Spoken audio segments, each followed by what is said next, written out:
คือฮอดนี่คือคำยอดจากสาว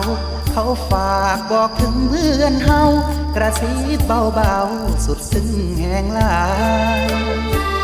ดีใจแทนเพื่อนอิจฉาอีหลีเดอนาย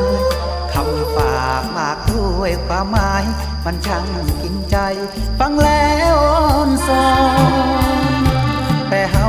คนนี้บ่มีไผเขาขึ้นฮอด